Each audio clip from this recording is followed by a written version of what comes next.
Շնորհակալություն, հարցս ուղղում եմ կրթության, գիտության, մշակույթի եւ սպորտի նախարար Տիկին Ժաննա Անդրեասյանին. Տիկին Անդրեասյան, նախորդ տարի մենք ներդրեցինք մի համակարգ, որով հնարավորություն էր տրվում քաղաքացիներին իրենց եկամտահարկից մի որոշ բաժին, կոնկրետ 100,000 դրամ, ծախսել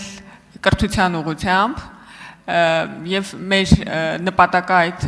ծրագրի ներդրմամբ ոչ միայն այն էր, որ խթանենք կրթական քաղաքականությունը, կրթվելու քաղաքականությունը, այլ նաեւ բերենք արտադպրոցական հաստատությունները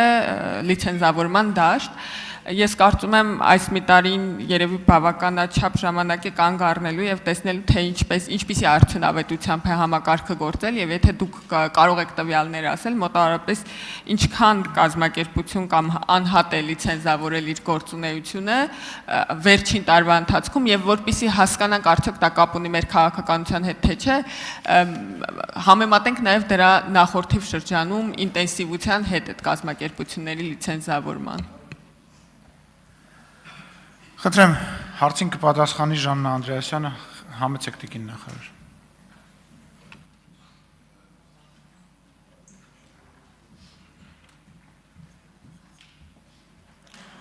Շնորհակալություն Տիկին Ղազարյան, հարցի համար իսկապես շատ կարևոր թեմա է եւ այստեղ մի ճշտում ուղղակի անեմ, խոսքը ոչ թե լիցենզավորման մասին է, այլ երաշխավորման եւ տարբեր անհատները իրավաբանական անձինք սահմանված կարգով ներկայացնում են կրթական ծրագրերը երաշխավորման թվերը իրոք տպավորիչ են մենք այս որոշումը ընդունելուց հետո շուրջ 800 ծրագիր ենք երաշխավորել Սա որպեսզի պատկերացնեք համեմատության մեջ ավելի քան 10 անգամ ավել է, քան նախկինում 1 տարվա ընթացքում էինք երաշխավորում կրթական ծրագրեր եւ սա նշանակում է, որ իսկապես դաշտը զարգանում է եւ մասնավորապես սա կարող եմ ասել նաեւ տեսնելով թե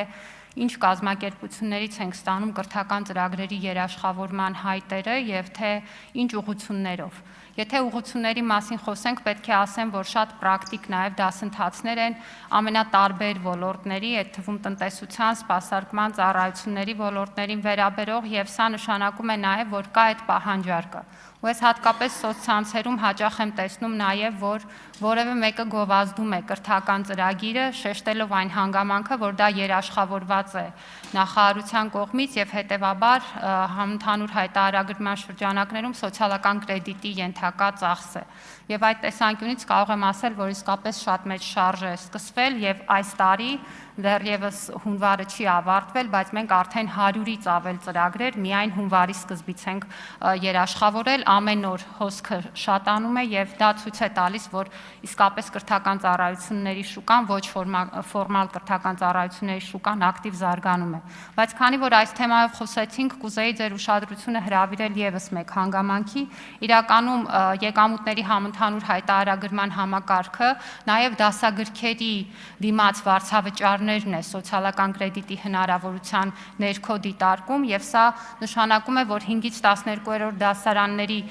սովորող ունեցող յուրաքանչյուր աշխատող ծնող համապատասխան ընթացակարգով 3000 դրամ միանվագ հետ է ստանում դասագրքերի վարձավճարի որպես փոխհատուցում։ Եվ կարող եմ ասել, որ այս ծրագրի շահառու են ավելի քան 300,000 երեխաների ծնողներ եւ ինչը շատ կարեւոր է հետևանքի տեսանկյունից, սա օրինակ բերում է նրան, որ 5-րդ ու 6-րդ դասարաններում դասագրքերը ըստ էության ամբողջությամբ անվճար են դառնում, որովհետեւ այս 3000 դրամը, որը որպես սոցիալական կրեդիտ դարձվում է ամբողջությամբ փակում է այն վարձավճարի չափը, որը ծնողները պիտի վճարեն, բայց մյուս դասարանների պարագայում էլ միջինում 66%-ով վարձավճարը նվազում է, ինչը թույլ է տալիս ասել, որ էական ազդեցություն է նաև սոցիալական իմաստով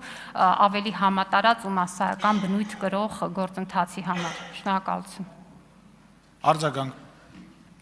Շնորհակալություն Տիկին Անդրեասյան եւ քանի որ եկանք սահուն հասանք հանրակրթության ոլորտ, ես հիշեցի, որ նախորդ տարի տարեվերջի հարց ու պատասխան ժամանակ, երբ որ մենք խոսում էինք ատեստավորման արդյունքներից, դուք ասացիք, որ դեռ բողոքարկման ընթացքի մեջ ենք եւ որոշ տվյալներ ամբողջական չեն։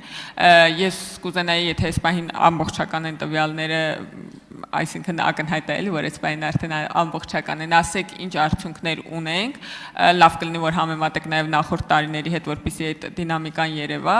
եւ երկու տվյալ, որ ինձ շատ է հետաքրքրում եւ վստահ եմ քաղաքացիներից շատերին էլ մենք նախորդ տարի հնարավորություն տվեցինք այն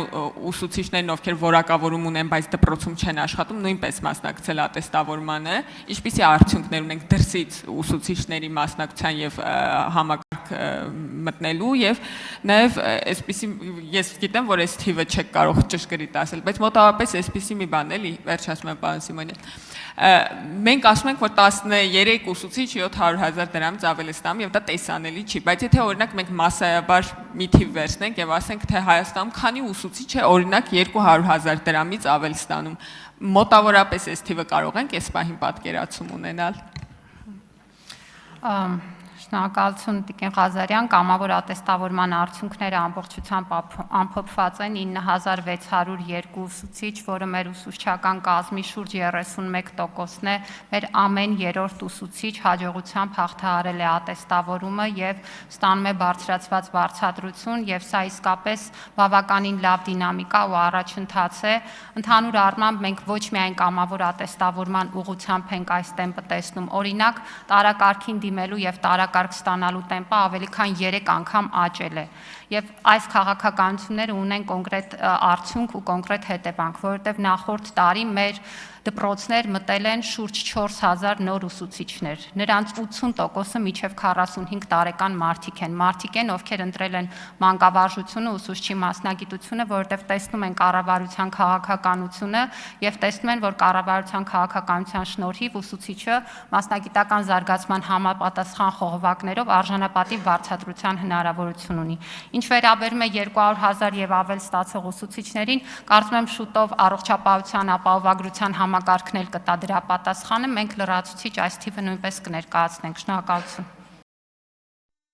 Հավանիչ տեսանյութը եւ բաժանորդագրվիչ նորությունները բաց չթողնելու համար։